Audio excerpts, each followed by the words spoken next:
Welcome to Philosophy 3400 Ethics. Today we're going to be looking at Introductory Observations, a lecture by Immanuel Kant in his lectures on ethics.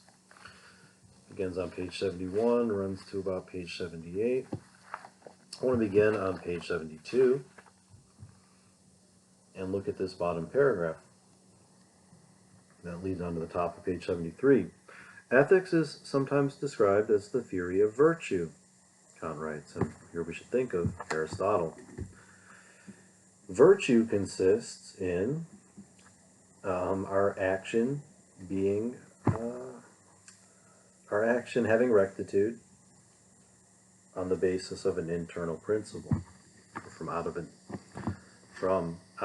an internal principle being present. An internal principle understood as something that impels us to do something.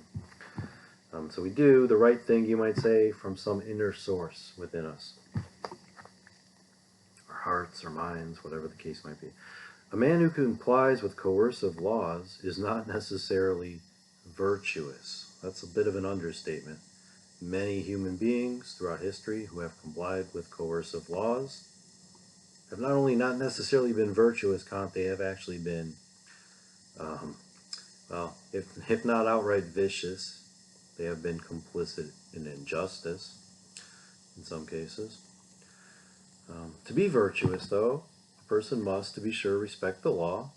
Well, it depends on the law, Kant, but sure. Respect the law and be strict, I guess, in our observance of human rights. That would be nice.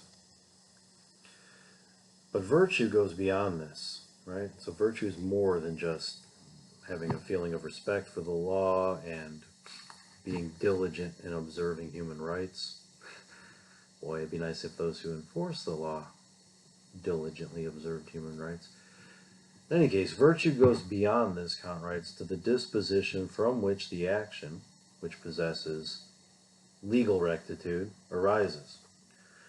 I'm not going to read the Latin, I guess. I'm just a little bit rusty with the pronunciations, and between the Latin, the German, and the Greek, it all starts to swim together.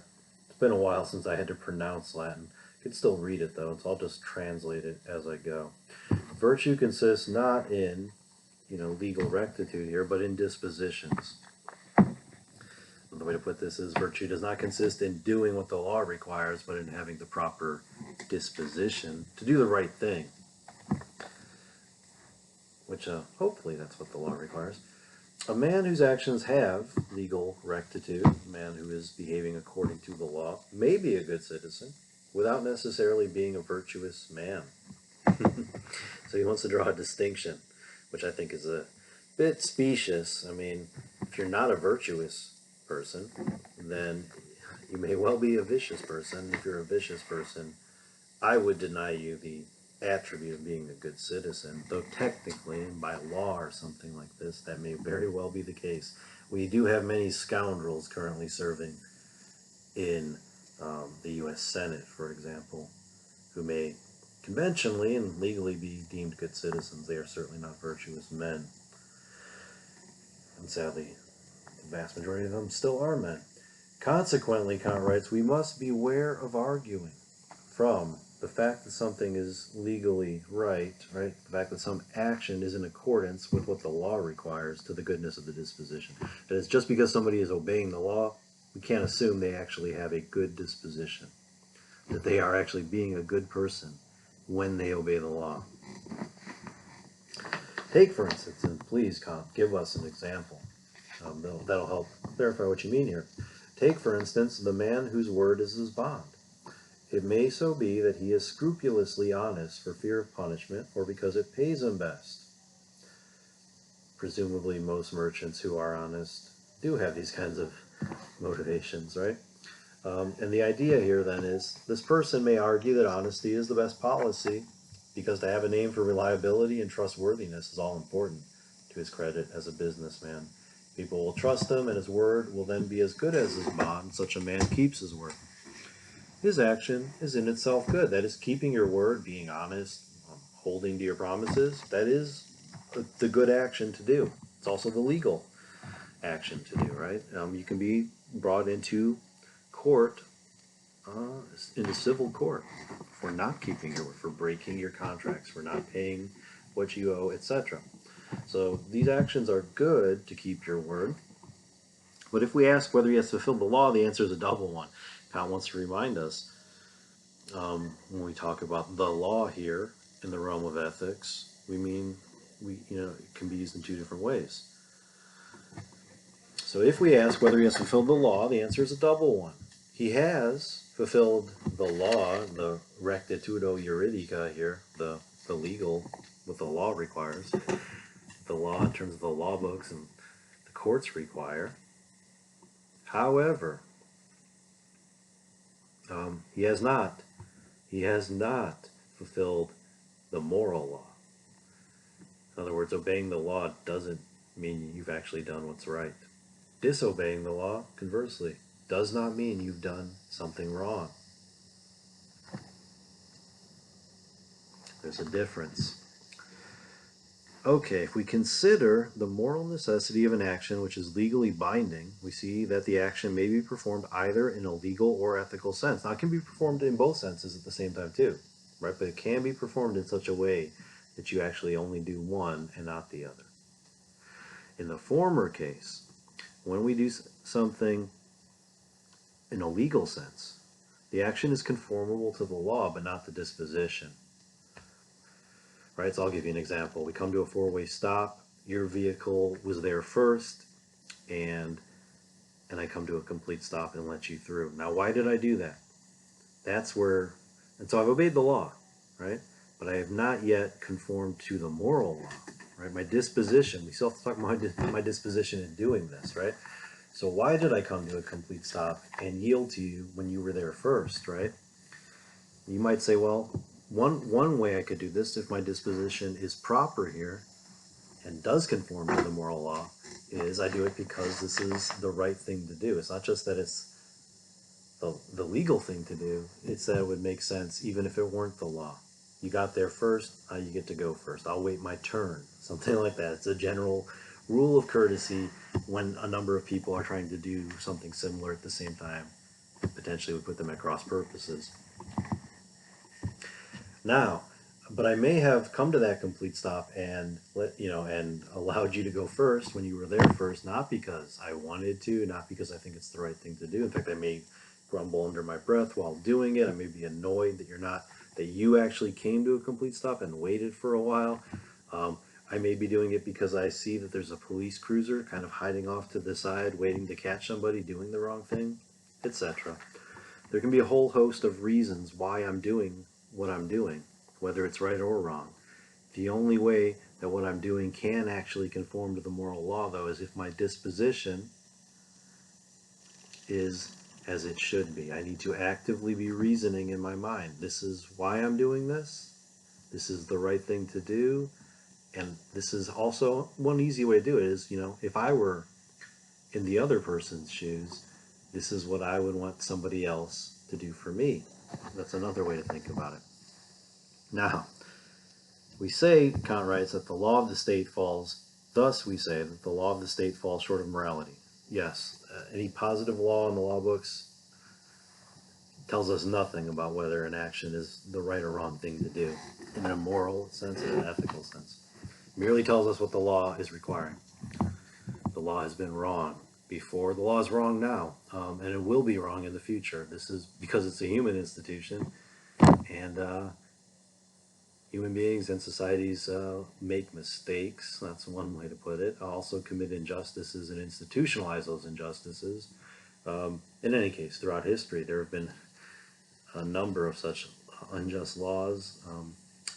And in any case, Kant's distinction here is a kind of conceptual analytical one. Law and morality are not the same thing. It's only for ethical laws, Kant writes, that morality is an absolute requisite. This is true, right? We can't even have this problem. Am I doing what the law requires for the right reasons, and thus am I genuinely being moral here? We can't even have that problem if the law itself is unethical. Here's another way to put Kant's point. I don't know if Kant would agree with this. I don't care. But here's a way to apply what he's talking about.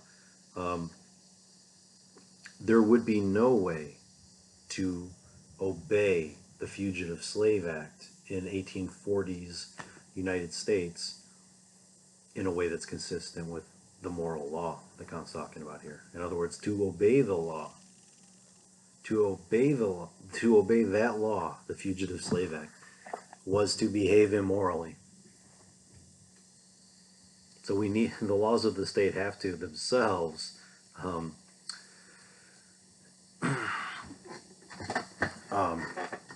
be such that that morality is consistent with them. And this is sadly not the case for a number of laws throughout human history, including some laws that are still around today. Which is why, you know, for instance, our last president had to pardon somebody for nonviolent drug offense in one state, the Deep South, somewhere in the Deep South. Person was in jail for life, right? Third strike or something like this for a non-violent, I believe, offense having to do with cannabis, whereas in dozens of states now, people are legally buying and selling this, and there are business people making a living doing this, whereas somewhere in the Deep South, in Alabama or Mississippi somewhere, we had somebody in jail for life for doing that thing. Anyways, just to get you to think here about the deviation between law and ethics, morality, not the same thing. This is also why many of the greatest moral heroes and teachers in history have been on the wrong side of the law. Right? Socrates is executed by Athens for corrupting the youth and for atheism. Jesus Christ is crucified by the Romans and the Pharisees working together. Martin Luther King's assassinated. The list goes on and on. There's plenty of other names we could add to that list, right? But there's a sense in which the most moral and ethical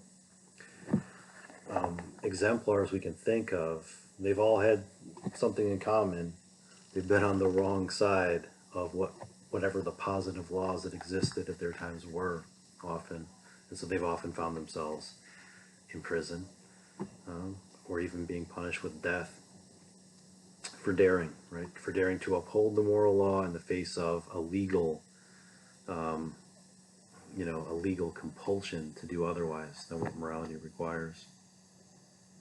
Okay, good enough there. I just want us to understand, right? There's a distinction here, and I want us to think about it between law and morality.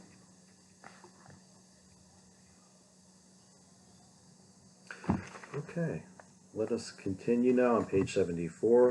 Kant writes, it's about 6 lines from the top, a rule of ethics must, like a rule in mathematics, be defined with theoretical accuracy, and irrespective of how far man can observe it. The center of a circle or any mathematical point is defined, but it cannot actually be made small enough to comply with the definition. So it is with rules of ethics. So in math, in geometry in particular, right, you have these kinds of ideal shapes that we don't actually find in nature, and that, strictly speaking, when we draw them, for instance, on a piece of paper with a compass and pencil, somebody could come along and blow up our drawing to a much larger scale and show us how it's not actually accurate. It's not an accurate representation of a circle, for instance. In any case, the idea, but this doesn't lead, geometricians, people who work on geometry, to alter their understanding of shapes and spatiality because of these issues we have with finding perfect shapes in nature, with drawing perfect shapes with a pencil and compass on paper. In other words, we do the best we can to approximate to these sort of ideal types, and it works, and it's great, and that's how math works. And what he's saying is this is also how it should work with ethics. We should draw our principles based on reason, and we should worry about how practical they are. That is, we should worry about how many people will or won't fulfill the requirements afterwards. We shouldn't allow, and I'll let Kant put it, he puts it pretty well here down further on the page on 74. So let's get to what he has to say here. So just as with math, so it is with rules of ethics. These are measuring rules of action and ought to set before, and for example, don't lie, don't murder. There are some measuring rules of action, and ought to set before us the standard of moral necessity.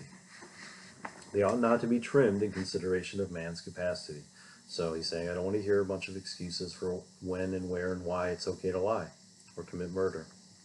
Right? Sure, plenty of people want to come up with all these little justifications. And the answer has to be to them, right?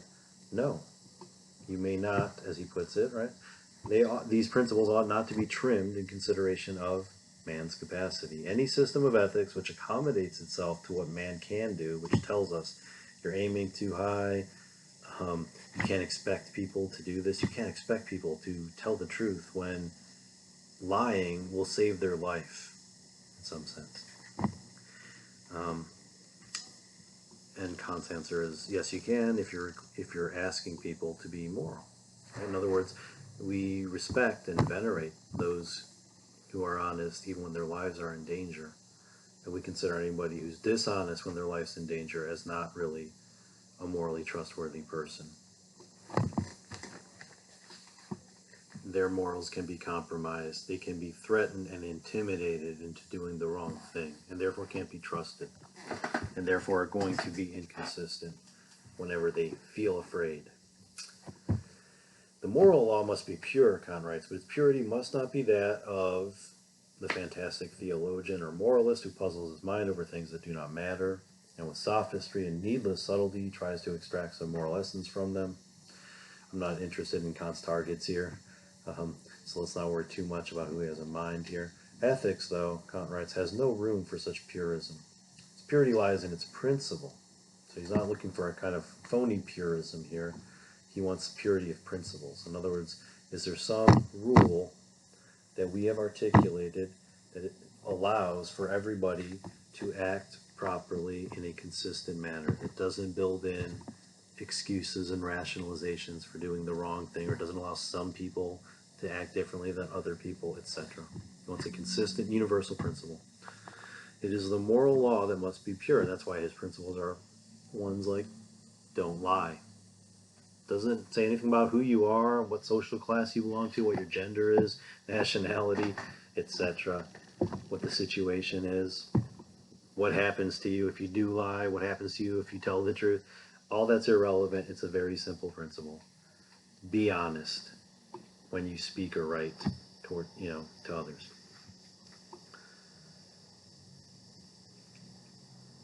Okay.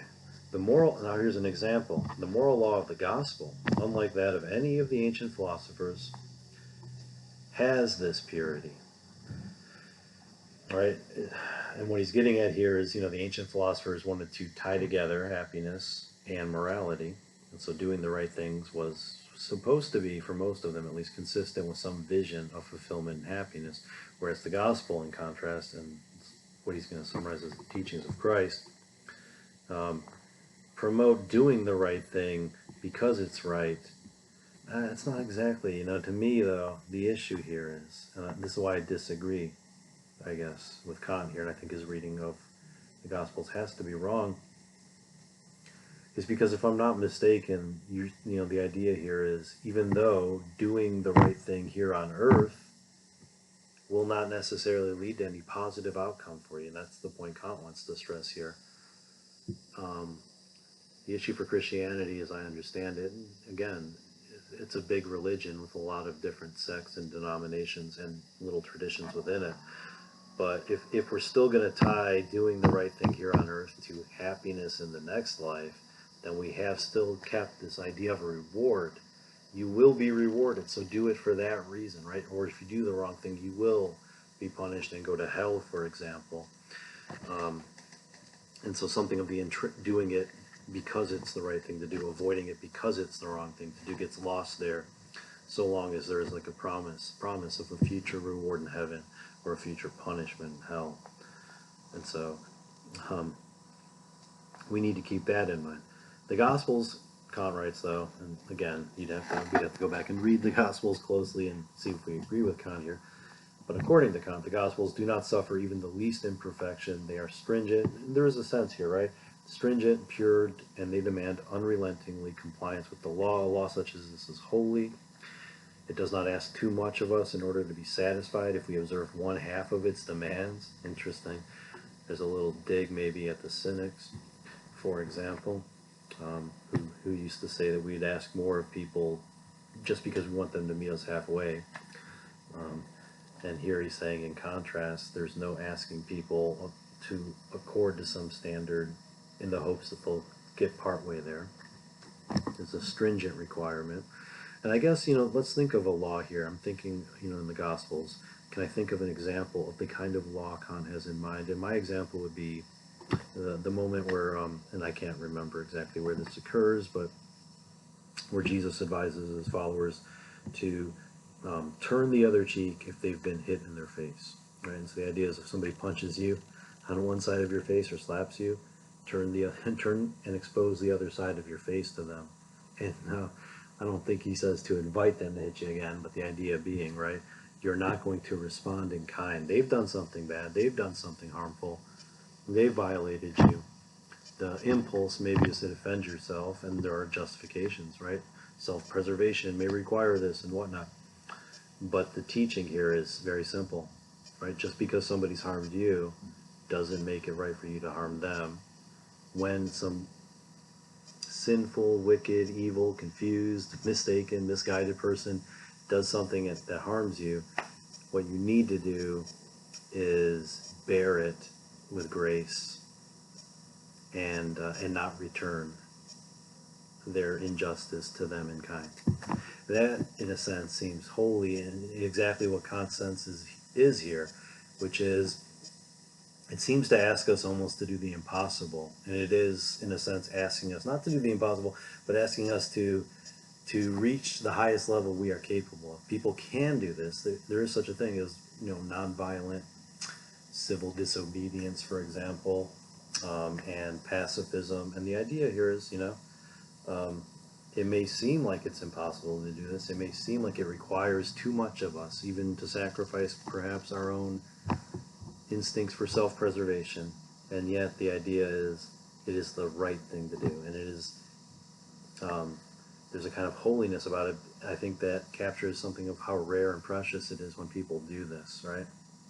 So if you go back and you watch sort of the history of the civil rights movement in the 1960s, you will see people putting their bodies on the line, being tortured and brutalized by police officers and National Guardsmen, using high-pressure hoses, dogs, batons, and etc. And then you'll see folks in the demonstrations here, the civil rights demonstrations, not responding in kind, not attacking and fighting with the police or the National Guard, but simply trying as best they can to maintain their dignity and their protest, and not, and essentially being nonviolent. It may seem very difficult, it may seem impossible for most people, and yet this is, in a sense, what Kant's trying to get at here. The right thing to do sometimes may be very difficult, may not be what most people feel is reasonable, and yet it's the only way, he thinks, right, to be consistent and straightforward here is to just have a sort of simple principle: it's never right to harm another person, and then to live by that principle inflexibly. Something like that. Now, our ethics, let's keep going, actually. So, and let's look at his example, because this could actually help. At the very bottom of page 74, he said, Kant writes, assume that we happen to find ourselves among strangers, and that we unwittingly offend someone. Even though we shall soon be leaving and have nothing to fear, nobody's going to hurt us here. We're leaving in the morning, and we've offended someone. We'll never see them again. We nevertheless, Kant writes, reproach ourselves for what we have done, if we have this kind of proper moral sense in our hearts, I guess. We nevertheless reproach ourselves for what we have done, and we can neither avoid these reproaches nor alter the law which prompts them. And so, when you're a guest, you strive to be tactful and not offend your host. How about that for a principle? And that principle has been violated in this example, and it was unintentional, and yet Kant's saying the proper response here still is shame, right? The fact that you will never sort of be held accountable for this or suffer for this doesn't matter. You should be conscious that you have violated a principle. When I am a guest, I will do everything in my power to make sure that I do not offend my host.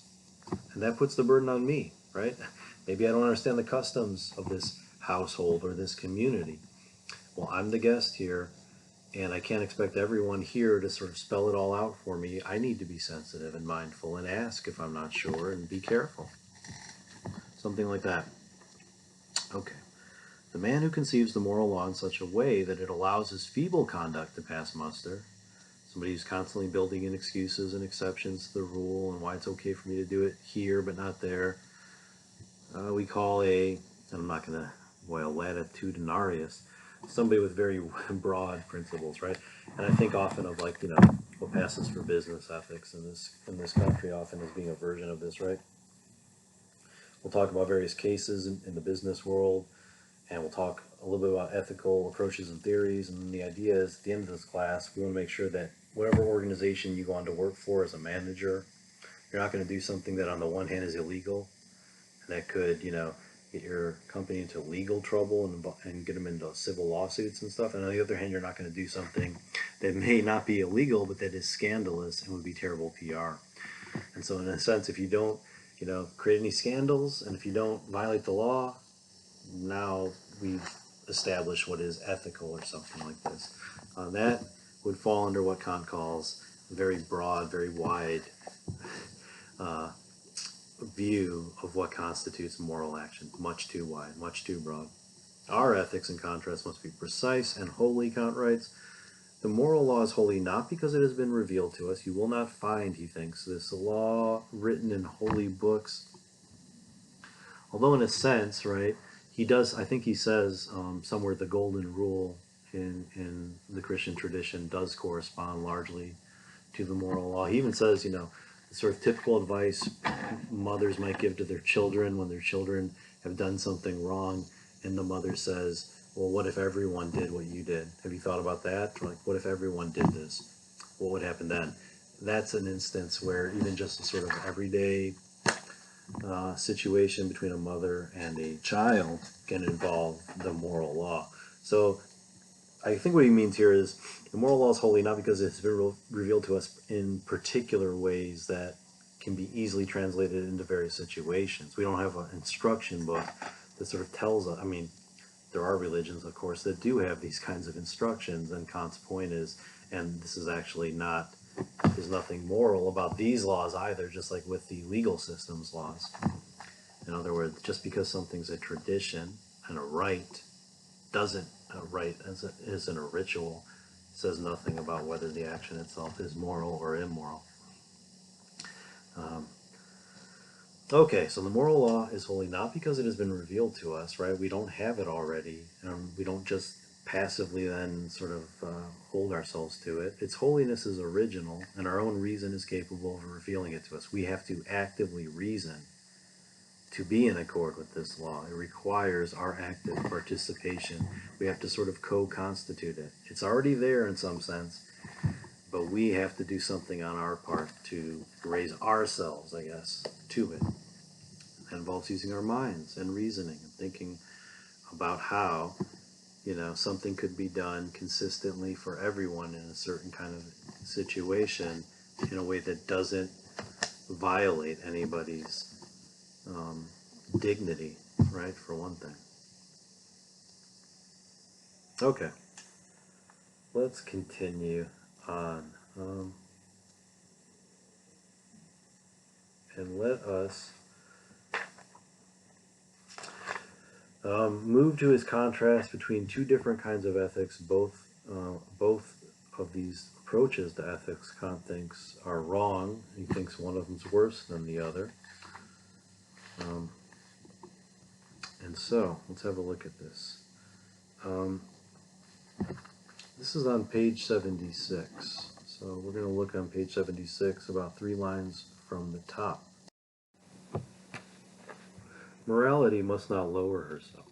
Her own nature must be her recommendation. All else, even divine reward, is as nothing beside her, for only morality makes us worthy of happiness.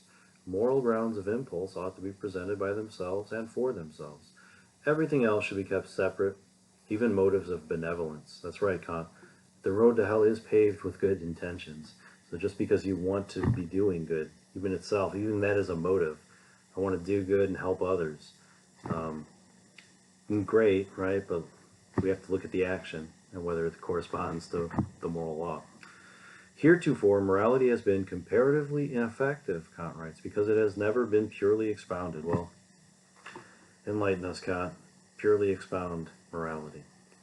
Moral philosophers and ministers of religion, and these are his targets here, have so far failed to present and recommend morality in a pure sense. They've always weighed it down with these rewards and punishments and etc. And yet he says, morality, it gains when it is presented unalloyed, pure. The appeal of its own intrinsic worth is greater than when it is alloyed with sensuous excitation and inducement. Now, a lot of this, I think, really does kind of, to me anyways, it's a little bit infected, I think, by a kind of Protestantism here and a prohibition on imagery, going back to the Old Testament. And so, I have a hard time following Kant here because I can't, I disagree to some extent with this idea that adornment detracts from the purity of morality. I think in some ways the purity of morality, Kant might be overstating its beauty, and the adornment might be there for a reason. But let's see what Kant has to say. So we go a few lines down. Beauty, simple and modest, is infinitely more appealing than all the arts and allurements of coquetry. So I just want us to think here. This kind of gets at my disagreement with Kant. Is a person, right, who just in their natural state with no, no kind of hairstyling, no kind of concern for their appearance, infinitely more appealing than a person, male, female, whatever you like, anything in between here, with all the arts and allurements of coquetry. In other words, with care taken about their physical appearance. And, my immediate thought here is we can't settle this question in any definitive way once and for all time for everyone. Different strokes for different folks, I don't know. Also, it's a false dichotomy, I guess I would say, too, right? It's entirely possible that we would say that a person is beautiful when they've just woken up in the morning, I guess, huh? And they haven't had time to do their hair or do anything that they were going to do to make themselves presentable for others, right? Beautiful in that context, and beautiful in the other context, right? What if it's true in both cases? That's possible as well. In any case, right, the plausibility here is a little bit questionable, right? And it just reeks to me of this kind of Protestantism versus Catholicism. We can think, for instance, of how Protestant churches built after the split between the Protestants and Catholics are very plain and unadorned versus Catholic churches and cathedrals that are full of beautiful artwork. And believe me, this is where I couldn't be more opposed to Kant. I would much rather, if I were a member of the faithful, I'd much rather be in the beautiful cathedral full of the art as opposed to some sort of simple, plain setting. Anyways, the lesson of morality must be learnt. It ought not be mixed with solicitations and sensuous incentives. It must be taught apart and free from these. But when the rules of morality and their absolute purity have been firmly grasped, don't lie, don't murder, here's why, right? It's never the right thing to do. It may seem like it is, may seem beneficial, etc. It never is. Not really. If we normalize this kind of behavior, we create an impossible situation for human beings living together, pursuing rational goals and whatnot. Okay. Now he says, we should teach people the rules of morality and their absolute purity, and when they have been grasped in that manner, and when we have learned to respect and value them intrinsically, only then, he thinks, can we bring these other motives into play. And he thinks, in a nutshell, the problem is we do the opposite. We fill people with fear of negative consequences for doing the wrong thing. We fill people with hope and dreams and desires for all the wonderful things if they make the right choices and do the right things. And because we're stressing and emphasizing these incentives and disincentives, we are putting the cart before the horse. We are doing things in exactly the opposite order we should be. We're teaching people basically to disrespect the moral principle and why they should do the right thing in the first place, and to only think of whether or not it pays off or doesn't for them individually. In other words, we're creating rational egoists, people that just care about themselves and their own bottom line, if we're not careful with this kind of traditional form of moral instruction. Now, opposed to this kind of coquettish ethics, Kant writes on page 77, is the morose ethics, which is also called misanthropy, hatred of the human. This misanthropic ethics sets moral conduct in opposition to all pleasures. And so here the idea is, if something's pleasurable, it must be wrong, right? To do the right thing is to be opposed to pleasure. The ethics of moroseness assumes that all amenities of life and all pleasures of the senses are opposed to morality. They're all temptations, sin, they distort the truth or something, they lead us astray. It might seem at first that this type of ethics is more mistaken than the other, but such is not the case. Again, I'm not that interested in which one is more mistaken. I don't think you can settle this conclusively, and I think Kant's preference here is not necessarily one we should share, but he wants to say, right, that this form of ethics, misanthropic ethics, is closer to the kind of ethics he has in mind. It might seem at first, he says, that this type of ethics is more mistaken, but such is not the case. It bases itself on man's pride and is productive of lofty deeds. What he means here is it asks us to do the seemingly impossible, right? Deny ourselves pleasures constantly, to do the right thing. However, and so it comes to our pride. Are we capable of this? Sure I am. I can do whatever. I can do anything I set my mind to. I can do the impossible. It's productive of lofty deeds. There's a whole history of religious, spiritual asceticism throughout the last several thousand years that has revealed these lofty deeds. Many spiritual ascetics have accomplished things that people thought of as impossible on the basis of their ascetic practices, denying themselves of various pleasures, denying themselves various comforts, and proving, honestly, that human bodies are capable of things we could hardly imagine. So anyways, productive of lofty deeds, also wonderful mystical writings in the mystical traditions as well. In any case, for the sake of one noble deed, man is expected by it to sacrifice all amenities of life. And that does seem like, yes, it seems like it's asking a lot from people, right? It goes wrong, of course, in holding that pleasure and morality are inconsistent with each other. Nevertheless, its error in this respect leads it to differentiate between morality and the pleasures of life, and that's, I think, what Kant says. Right? This is what Kant thinks is the insight worth preserving. That is, sometimes doing the right thing isn't going to make us happy in the short term or even the long term, and yet we should still do it and should still want to do it, whether or not it pays off or not, whether or not we get credit for it. So if, therefore, Kant writes, ethics had to choose between this kind of error and the other kind, which is to assume that everything we do that's right must lead to us feeling pleasure and happiness, and whatever we do that's wrong should instantly result in pain and aversion, that's wrong for Kant, coquettish ethics, but thinks this one too, right? This is also an error, and he says if you had to choose between these two kinds of errors, it'd be better to choose this error, the error of moroseness and misanthropy. It sacrifices, he writes, many charms and amenities, but these would in any case be dispensed with as inconsistent with the refined and loftier taste to which it would give rise. It's speculative here. There's something, he says, which commands the highest respect in this misanthropical ethics. Its morality is strict and precise, but its hostility to pleasure is a mistake. And so that's, I think, the idea is, yes, you want to draw a distinction between doing the right thing and pleasure. You certainly don't want to give people the idea that doing the right thing always is correlated with pleasure, but you cannot make this mistake of saying that pleasure and righteousness are opposed.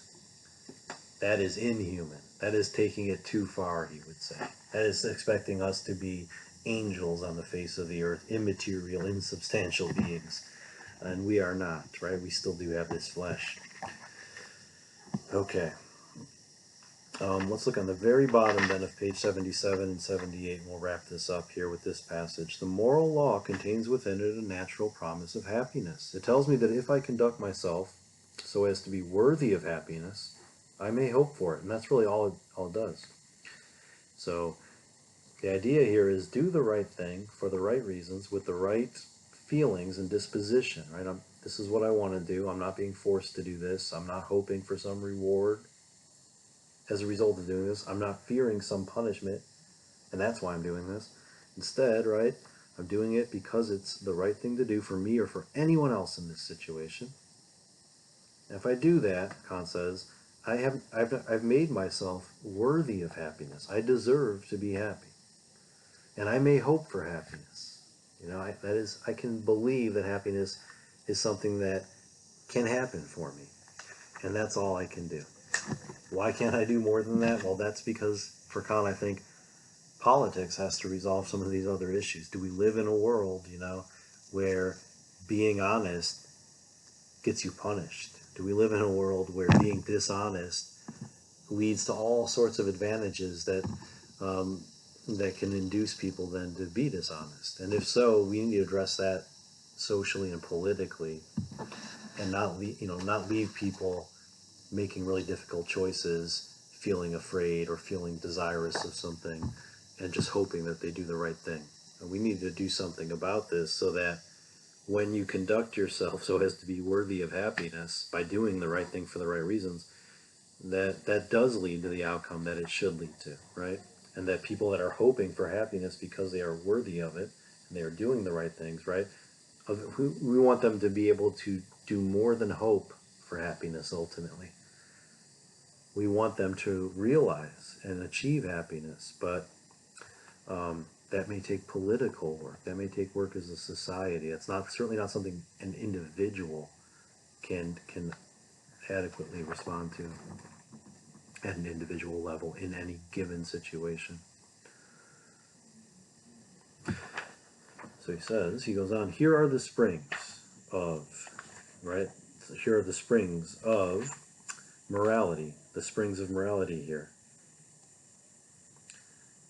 If I conduct myself so as to be worthy of happiness, I may hope for it.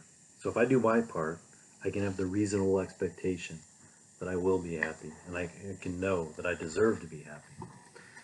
Here are the springs of morality, and morality thus has a necessary relation to happiness. The contrary is also true. There is no promise of happiness to anyone except by way of moral conduct.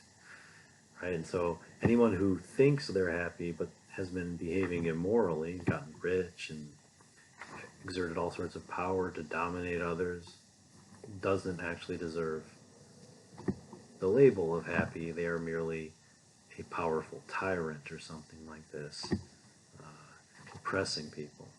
Maybe they're feeling pleasure. Let's not equate happiness and temporary feelings of pleasure.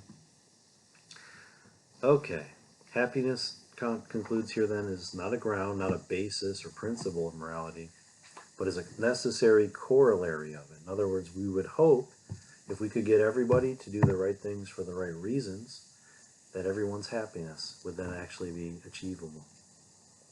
But we cannot weigh down our principles of morality with demand. They must always be translated into instant happiness or an immediate sort of consequence of pleasure conflated with happiness. All right. With that said, I think we've done enough. We have gone on 44 minutes here. That is probably sufficient for today. Thank you so much for joining me, and I will see you again later.